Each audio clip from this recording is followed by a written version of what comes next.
బొంబాయిలంతే అంటే ఏందో అనుకున్నా. అబ్బో నిజంగా బొంబాయిలంతే. ఎందుకంటే ఇప్పుడు మీకు ఒక వినాయకుని గురించి చెప్తా. వినాయక చవితి అయిపోయినాక కూడా మళ్ళా వినాయకుల గురించి ఏంది అనుకుంటురా? అనుకోకుర్రి. ఎందుకంటే ఇప్పుడు మీకు చెప్పబోయే వినాయకుడు మామూలు దేవుడు కాదు, మస్తు పవర్ఫుల్. ఇంటనే పరేషాన్ అవుతారు. ఇక చూస్తే ఇంకేమవుతారు చూడురి.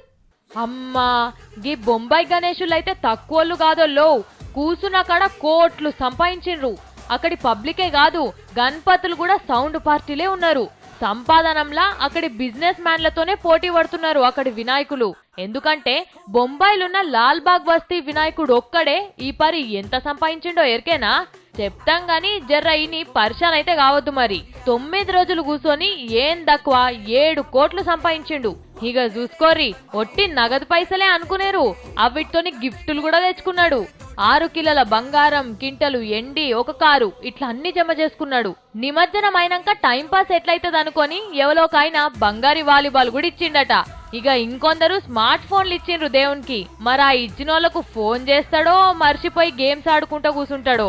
కానీ చూడురి, బొంబాయిలో ఒక్క లాల్బాగ్ బస్తీ వినాయకుడే ఇంత సంపాదిస్తే అన్ని బస్తీలు కలిపితే ఎన్ని వేల కోట్లు అయితాయో ఏమో. ఎట్లా చూసినా బొంబాయి గణేశులైతే కరోడ్పతులే అవుతుర్రు. ఇక ఇట్లొచ్చిన గిఫ్టులను వేలం పాటేసి వచ్చే పరి వినాయకుని పండుగకు మళ్ళా ఖర్చు పెడతారట అక్కడోళ్ళు. అదే మంతానైతే ఎప్పటిదప్పుడే వసూలు చేసి ఖర్చు పెడుతుంటారు. నోట్ల దండలు కూడా కట్టినట్టే కట్టి దేవునికి ఆశ పెట్టి మళ్ళా ఎవరి పైకమాలు దాచుకుంటారు.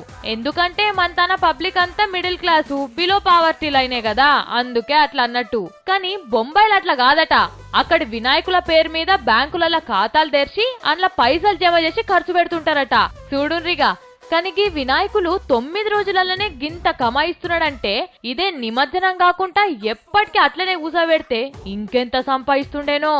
7 కొండల ఎంకన్నను కూడా గ్యారంటీగా బీట్ చేస్తాడు కావచ్చు.